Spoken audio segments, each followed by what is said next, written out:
Muy buenos días, Carmen. Muchas gracias por la invitación. Es un gusto, como siempre, estar contigo y también con tu auditorio. Jerónimo, A tus pues, órdenes, Carmen.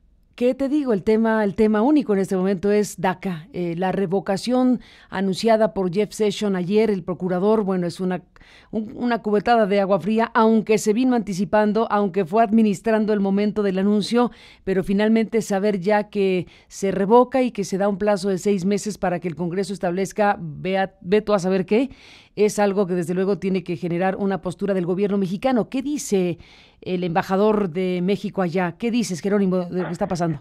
Bueno, lo que dice el gobierno de la República son dos cosas fundamentalmente, Carmen. La primera es que es una decisión que lamentamos profundamente, que nos preocupa.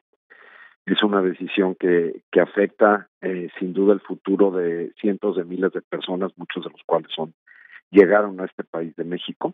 La segunda es que tenemos que desplegar todos los esfuerzos en nuestro alcance, todas las herramientas que tengamos para hacer fundamentalmente dos cosas. La primera es, en el ámbito de las atribuciones diplomáticas que tenemos, impulsar que se dé una solución legislativa definitiva a los llamados beneficiarios del programa DACA o los soñadores o los dreamers. Y en segundo término, desplegar o intensificar realmente todas las acciones de protección consular eh, que están directamente orientadas hacia este grupo de personas, ¿no? Eso es lo que decimos, es lo que estamos haciendo, Carmen, de inicio. Jerónimo Gutiérrez, desde luego la asistencia consular y la asistencia legal es importantísima. ¿Cómo están pensando que van a hacer las cosas? Es decir, una chica, un chico que se encuentre en esta circunstancia y que de pronto aparezca la posibilidad de una deportación que no sería de inmediato por lo que dice el gobierno de Donald Trump, pero supongamos que se da la circunstancia, ¿qué tipo de defensa legal, qué tipo de batalla legal se tendría que dar con los jóvenes allá? Hay dos cosas. Primero, lo que correctamente señalas, Carmen, es que se ha establecido un plazo, digamos, de ajuste de 6 meses para que aquellas personas, uno, que estaban en un proceso de renovación de su permiso, lo puedan hacer y se pueda renovar. Definitivamente no van a aceptar nuevas solicitudes de ingreso al programa, eso sí es un hecho y hay que dejarlo con toda claridad. Pero si una persona se encontraba en un proceso de renovación, ese va a continuar. Y dos, si hay personas que habían ingresado ya sus papeles con las autoridades competentes y están en ese proceso, también o sea, no se va a cancelar la posibilidad. Eso digamos, esos son los famosos 6 meses. Y una vez que obtiene digamos, un interesado el permiso, son 2 años. Entonces, el plazo no es solo de 6 meses. No quiero por ningún motivo minimizar la gravedad del asunto, es algo muy serio y no hay, sino debe ser definido de esa manera. Sin embargo, sí existe ese periodo que se ha señalado de ajuste, que por lo menos dentro de la gravedad de la situación proporciona un alivio, ¿no?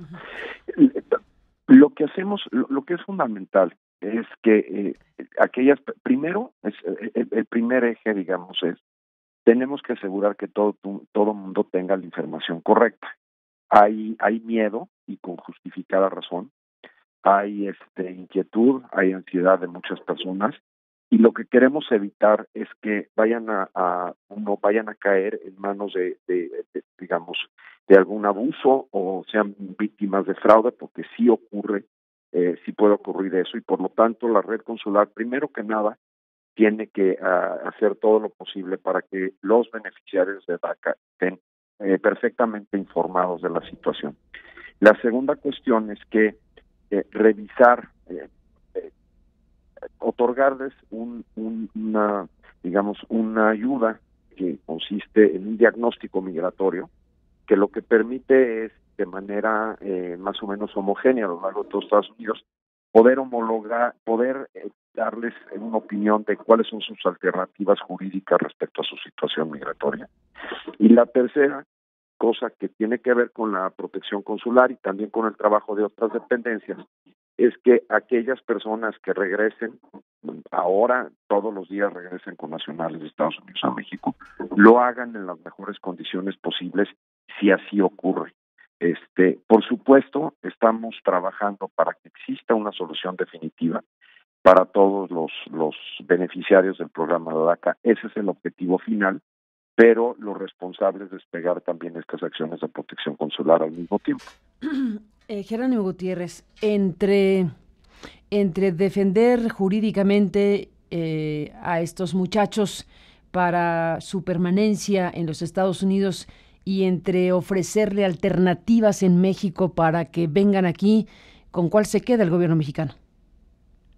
Mira, Carmen, yo creo que la realidad es que hay que combatir muchos tabúes, en mi opinión, respecto a todo el fenómeno migratorio. La realidad es que muchas de esas personas salieron y llegaron a los Estados Unidos de muy jóvenes porque sus familias no encontraban condiciones apropiadas en nuestro país. Y eso es una verdad que debemos de reconocer. Evidente. A mi juicio, debemos de reconocer aquí en los Estados Unidos y debemos de reconocer nosotros mismos. Y nos da eso una mejor autoridad moral para pedir y hacer gestiones respecto al fenómeno migratorio. Esa es una realidad. La migración debe de ser producto de una decisión libre y no forzada, como ha ocurrido en la mayoría de los casos durante muchos años.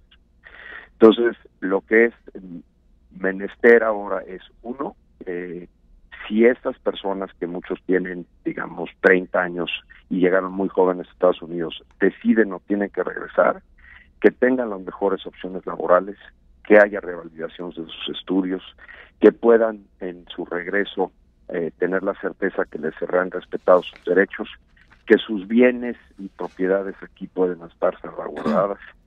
Todo eso es una tarea. La realidad es que entre dos economías tan integradas como es la mexicana y la estadounidense, y porque tienen dinámicas poblacionales también al mismo tiempo complementarias, siempre va a haber movilidad y siempre va a haber movimiento de un lado al otro. Eso es una realidad. Por lo tanto, debemos de trabajar para que haya las mejores avenidas legales para que eso ocurra. Porque va a seguir habiendo movimiento. Si algunos regresan, el gobierno está haciendo todo lo que pueda para que lo hagan en las mejores condiciones. Pero también muchas de estas personas tienen ya una vida aquí, tienen trabajo, han realizado estudios, tienen familia, tienen con alguna suerte un hogar, tienen, si me presionas tantito, una hipoteca, y por lo tanto el solicitar y el obligarlos a regresar es algo francamente inhumano y difícil. Entonces, no es, creo que la una y la otra. México debe hacer todo lo posible para que sus ciudadanos no se vean forzados a salir de Estados Unidos o a cualquier otro país, como ha ocurrido, insisto, a lo largo de mucho tiempo. Y Estados Unidos debe de reconocer que hay una demanda aquí, que hay para mano de obra, para gente que trabaja, mexicanos que trabajan en los Estados Unidos, como ocurre con otras nacionalidades. Y asegurar que haya las vías legales para que eso ocurra. Las personas no están interesadas en, cuando llegan a los Estados Unidos o cruzan los Estados Unidos, hacerlo arriesgando la vida y las de sus familias, y no lo hacen por romper la ley de los Estados Unidos. Lo hacen porque están buscando mejores condiciones, lo cual es perfectamente legítimo. Si hay las vías legales, las personas las escogerán, estoy seguro. Jerónimo Gutiérrez, en el mapa del gobierno mexicano al que representas en el gobierno de Estados Unidos o ante el gobierno de Estados Unidos, ¿está la intención de promover o favorecer o ayudar de una u otra manera a la movilización de los Dreamers en Estados Unidos? ¿El gobierno mexicano está en la posición de favorecer el activismo de los muchachos? Es muy buena pregunta, Carmen. Mira, primero los Dreamers y los beneficiarios DACA, porque es, digamos, un subgrupo de los conocidos como soñadores, son en su propio derecho, de lo que yo he podido confirmar, tienen un liderazgo incuestionable en sus comunidades, son gente valiente, atrevida, arrojada en el buen sentido de la palabra, que ha ganado su propio espacio dentro de la sociedad estadounidense, con independencia de lo que haga o diga el gobierno de México.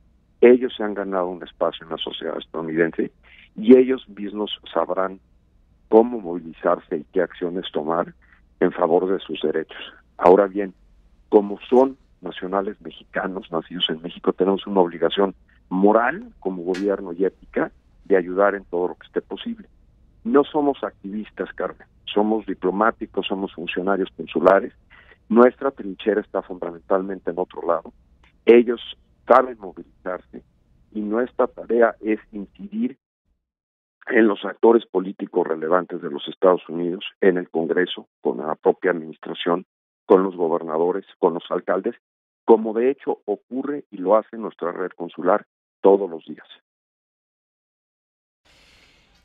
Jerónimo Gutiérrez, bueno, también está el tema de la actividad diplomática, desde luego, en el Congreso, que es el territorio donde se va a discutir y se tiene que discutir, y a ese territorio mandó la pelota el presidente de los Estados Unidos y el procurador Jeff Sessions. ¿Has enviado cartas, misivas a los congresistas, según se supo? No solo cartas, bueno, específicamente, mira, Carmen, a lo largo de la presente legislatura del Congreso Federal de los Estados Unidos, la 115, se han presentado 11 iniciativas en relativas al tema de DACA y de beneficiarios, 7 en la Cámara de Representantes, 4 en el Senado, impulsadas algunas de ellas de manera partidista y por distintos legisladores. A lo largo de los últimos meses ha habido un contacto muy estrecho de funcionarios de la embajada, incluyendo por supuesto tu servidor, con legisladores sobre el tema migratorio y sobre este tema en específico. Puntualmente y antes de que tomara la decisión el gobierno de los Estados Unidos, por instrucciones del canciller y del presidente de la República, se remitieron misivas a 50 senadores y alrededor de 42 representantes de ambos partidos, fundamentalmente, digamos, expresando con respeto, pero con toda claridad, porque a nuestro juicio hay enorme beneficio para la sociedad y la economía estadounidense de que estos, digamos, jóvenes o tengan, hombres y mujeres, tengan una situación migratoria estable y con seguridad jurídica, y también instándoles a legislar en la materia, reconociendo lo que mencionaba hace un momento, que corresponde a México y a nadie más hacer todo lo posible para que nuestra gente no se vea en el futuro y nunca obligado a salir a otro país. Eso es muy importante, Carmen. Hay veces que se piensa que, en mi impresión, hay veces que se piensa que existe un derecho absoluto de demandar que se hagan una serie de cosas en materia migratoria en Estados Unidos aquí, y pues no siempre es el caso. Cuando uno tiene la oportunidad y la honestidad de reconocer que hay cosas que México debe hacer mejor, y que sin embargo, y que ellos deben de reconocer que también hay un enorme beneficio y que han permitido, al menos de manera tácita, esta migración por los beneficios que les aporta, pues uno empieza a tener un diálogo aquí un poquito más serio desde mi punto de vista. En eso es en lo que estamos. Seguiremos, por instrucciones del presidente, muy en contacto con todos los legisladores a nivel federal, con la Asociación Nacional de Gobernadores, con la que hemos estado, con distintos alcaldes que tienen peso a nivel nacional, con los centros de pensamiento y de investigación trabajando en esta materia. Sería ingenuo pensar que va a ser fácil lograr que haya una solución legislativa. No es así, es francamente difícil, pero como el propio canciller ha señalado, tenemos una obligación moral y una responsabilidad de gobierno de hacer todo lo que podamos. Jerónimo Gutiérrez, embajador de México en los Estados Unidos, nos envía nuestro muy querido Jesús Esquivel, a quien conoces ahí en Washington como corresponsal de la revista Proceso y una presencia aquí fundamental de este espacio. Nos comenta que algo que estás aquí diciendo no necesariamente es lo que él tiene de información, lo planteo de esta manera. Dice que si le renuevan el permiso, se pueden quedar 2 años más, es algo que planteaste, y él plantea que no es así, que en marzo, el 5 de marzo, que termine el DACA, todos estarían desprotegidos. ¿Cuál es ¿Cuál es el informe preciso? Por supuesto conozco a Jesús y me remito por eso al primer tema de tener perfecta claridad de la información. A ver. Los permisos, o sea, si hoy hubiera alguien que saca un permiso, ese permiso dura 2 años, ¿no? 2 años. Vamos a ponerlo de la siguiente manera: si alguien hubiera obtenido su permiso el 4 de septiembre, antes incluso de la medida fuera anunciada, ese permiso se le otorga por 2 años y le otorga lo que es, a falta de mejor término, un alivio migratorio, ¿no? Y lo que evita es, que sea deportable. Entonces, pongámoslo en el caso de una persona que el 3 de septiembre obtuvo su permiso, pues ese fue otorgada por 2 años y no se les va a cancelar. Lo que dice Jesús, y es cierto, es que solo el proceso de 6 meses que nos lleva hasta marzo es para poder procesar todas las solicitudes, que ya se ingresaron de renovación, y para poder procesar aquellas que tienen que se están presentando por primera vez, pero que habían sido ingresadas antes de la medida anunciada. También es cierto, y quizás en eso se refiere a Jesús, y es importante, y puede haber alguna confusión al respecto, que el presidente en un tuit señaló que el Congreso tenía 6 meses para legislar y que si no, él revisaría el tema. Eso es la información que yo recibí ayer de primera mano del Departamento de Seguridad Interior, y creo que es normal, pues hay en estos momentos, cuando la medida apenas ha sido anunciada, pues cierta confusión que es natural, y de todas maneras nosotros reconfirmaremos la información de Jesús, por supuesto. Bueno, sí, porque es importantísimo, es una cosa totalmente distinta, el asunto de que la revocación del DACA, que se interpretó desde ayer como que tienen 6 meses todos los que están cobijados por el DACA, como lo estás planteando, no es así, sino tendrían 2 años los que ya tienen DACA aprobado y los que están en proceso tendrían estos 6 meses, ¿es como lo entendí? Es correcto. Creo que el ejemplo más claro sería una persona, te digo, que obtuvo un día antes de que se haya anunciado la medida su permiso, o vamos a decir, la haya obtenido la semana pasada. Esos permisos se otorgaron por 2 años, ¿no? Y no están siendo revocados, ¿no? No están siendo revocados y por lo tanto tendrán vigencia de 2 años. Sí, ¿cómo te va, Jesús? No. Jesús no estaba en la línea, Jesús, pero lo podemos incorporar si quieres y podemos conversar con él con más amplitud, si te parece. Yo oí por ahí que dijo puedo hablar. Ah, caray, es que no lo escuché yo.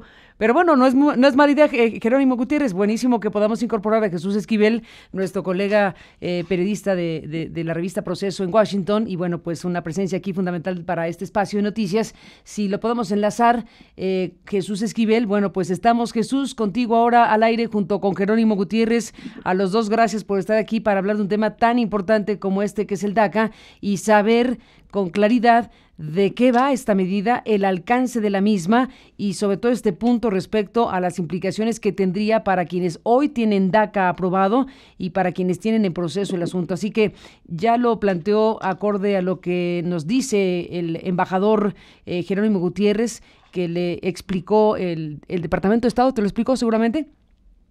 El Departamento de Seguridad Interior. De Seguridad Interior. Bueno, Jesús Esquivel, buenos días y bienvenido, pues incorporado estás. Sí, Carmen, buenos días. Jerónimo, está claro en el documento que dio a conocer ayer la Casa Blanca, explicando lo que quiere Trump, y además lo que dijo el Departamento de Seguridad Interior. Hasta el 5 de octubre van a recibir, pues, solicitudes de renovación por 2 años, lo que estás diciendo, y las van a analizar caso por caso. Pero el Departamento de Justicia y el Departamento de Seguridad Interior dejó muy bien claro que a partir del 5 de marzo, cuando se vence el plazo que dio el Congreso, aún esos programas que han sido renovados entran en una inconstitucionalidad. las personas bajo DACA quedan como inmigrantes indocumentados si a partir de ese momento el Congreso Federal no aprobó una legislación para regularizar su estatus de residencia y de empleo temporal. Eso está perfectamente claro, Jerónimo. Incluso, precisamente a los legisladores republicanos y demócratas se les cuestionó que a partir del 5 de marzo permitirían que las personas bajo DACA sean deportadas o detenidas por las autoridades de... Y esa es la gran pregunta del Departamento de Justicia. Si van a pasarle los datos personales de estos jóvenes beneficiados por DACA a las autoridades migratorias para ubicarlos y detenerlos, porque ellos tienen absolutamente toda la información. No se va a quedar nadie de Justicia, después del 5 de marzo, 2 años, aun cuando se le haya renovado el permiso el 5 de octubre. Perdón, Jesús, nada más decías que quien tiene toda la información es el Departamento de Justicia. Es que ayer el Departamento de Justicia dio un documento, lo mismo que la Casa Blanca, y ahí viene punto por punto. Lo que está haciendo Trump, él les va a renovar a las personas que se les vence el permiso, digamos, se le vence el 4 de octubre. El 5 hasta es el día límite. ¿Y por cuánto se lo podrían tiempo, renovar? Jesús, pero nada más por 6 meses, mira, aunque diga 2 años el papel, Jerónimo. A partir del 5 de marzo del próximo año, y esa es la decisión de Trump, los más de 800,000 soñadores están como inmigrantes indocumentados.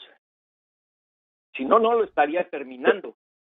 Trump lo que estaría diciendo, una prórroga de 6 meses, y los que se benefician tienen todavía 1 año, 9 meses, 1 año, 11 meses, 30 días, se pueden quedar por ese periodo que les queda en el permiso de estancia y de empleo temporal. Trump da por terminado DACA a partir del 5 de marzo si el Congreso no actúa. Jerónimo. Efectivamente, como dices, acaba de emitir el día de ayer un tuit en ese sentido. La información que nosotros recibimos del Departamento de Seguridad Interior es distinta y, como señalas, parece haber alguna necesidad de clarificación entre ellos. Te agradezco la información, Jesús, es algo que naturalmente tendremos que confirmar. Y me remito al punto que decía, es muy importante aclarar las cosas y que la gente esté debidamente informada. Yo me estoy basando en la información que recibí ayer del Departamento de Seguridad Interior. Pero con lo que nos dice Jesús, Jerónimo Gutiérrez, como embajador de México en los Estados Unidos, ¿consideras que tienes que ir a nuevas consultas para saber exactamente de qué se trata o cuál es el alcance real? Yo creo que las consultas son permanentes, Carmen. De hecho, se estableció un mecanismo para ese propósito, así es que lo podemos sin duda confirmar, pero no solo es una vez más, habrá un contacto permanente. ¿Podrías, Jerónimo Gutiérrez, contarnos cuando tengas esa nueva revisión del tema y tener nuevamente una comunicación contigo? Naturalmente, Carmen, con mucho gusto. Pues, por supuesto. Nos quedamos entonces con que hay un mensaje, bueno, está el tuit de Trump, ¿no? Está el mensaje de Trump, está lo que tú tuviste acceso directamente, Jerónimo Gutiérrez, con las autoridades estadounidenses, y pues sí, queda la duda abierta, digámoslo así, con lo que plantea Jesús Esquivel y con lo que nos has comentado, Jerónimo, así que despejemos esa duda cuando tengas la información y la podamos compartir, si te parece, con el propio Jesús. Claro que sí, con mucho gusto, Carmen. Bueno, pues ya que estamos juntos aquí en esta transmisión con Jesús Esquivel, Jerónimo Gutiérrez, Jesús, ¿quieres agregar algo a la conversación con Jerónimo, además de este punto fundamental? Lo que quería preguntarle, y creo que pues, cualquier mexicano o periodista se lo haría, es, Jerónimo, se vienen estos 6 meses que tiene el Congreso para negociar entre republicanos y demócratas. El gobierno de nuestro país, y que eso es muy común y tradicional en Washington, va a contratar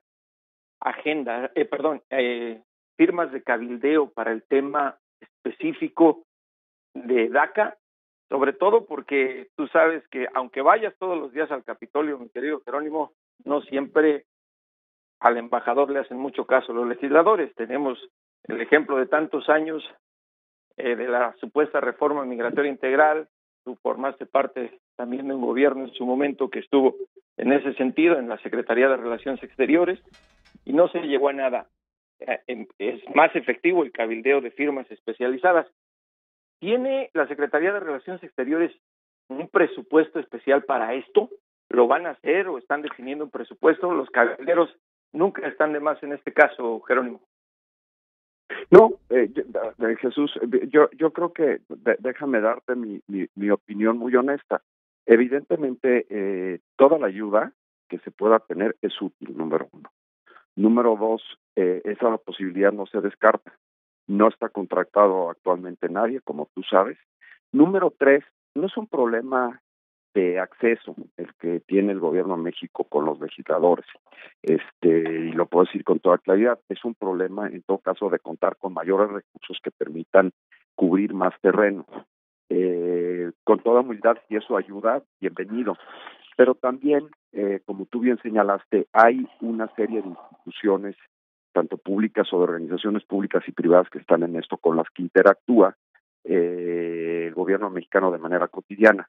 Y es muy importante siempre, en mi opinión, tener perfectamente claro qué es lo que le vamos, en su caso, a pedir a una empresa que ayudara en ese sentido, porque también es el hecho de que muchas veces se puede correr el riesgo de contratar a alguien que realmente no reditúa, ¿no? Entonces, en síntesis, no se descarta, toda la ayuda es bienvenida, y estaremos viendo cuáles y bajo qué, en su caso, bajo en qué condiciones eso podría hacerse.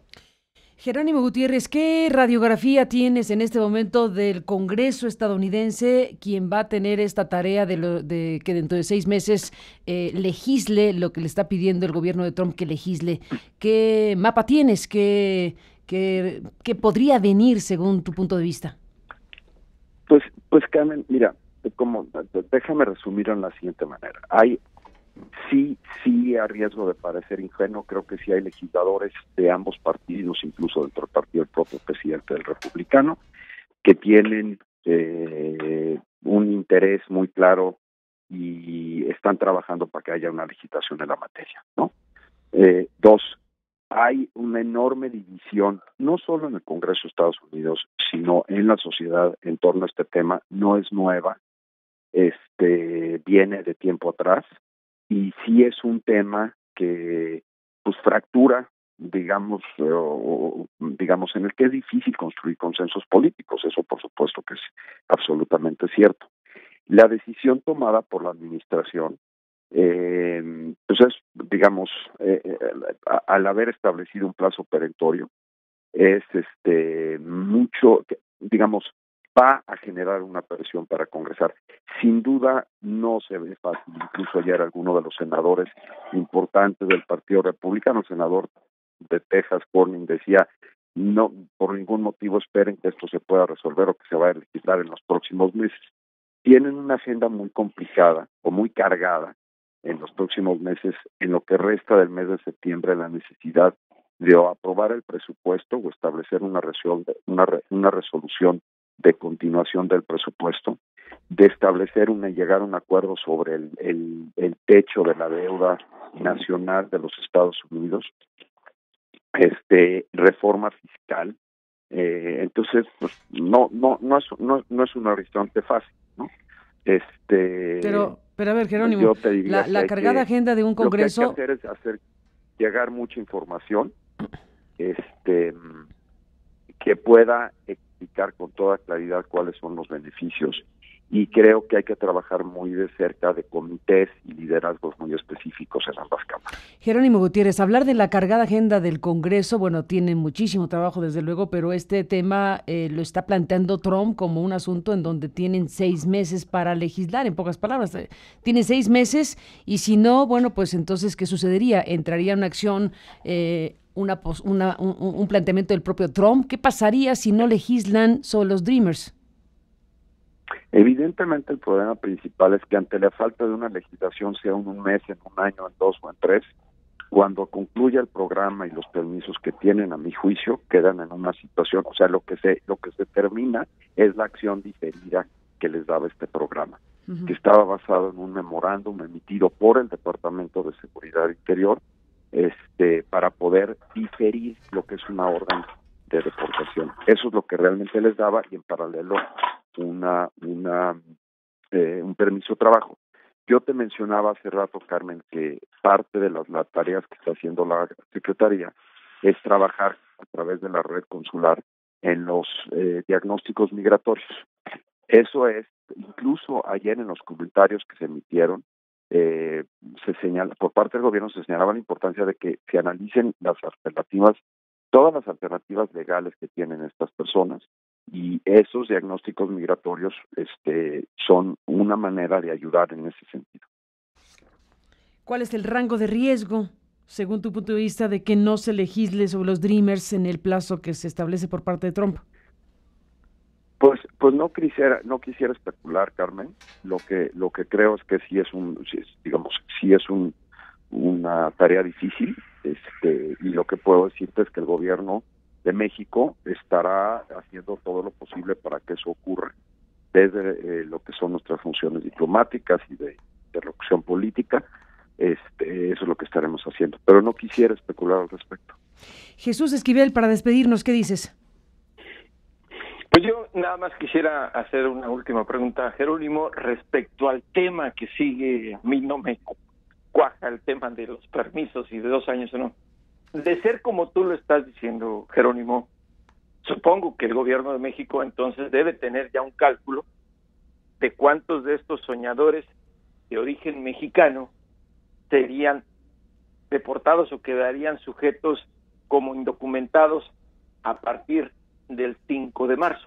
¿Tienen un cálculo de cuántos? Estoy hablando nada más de los que, por ejemplo, se les vence o quedan sin permiso renovado después del 5 de octubre.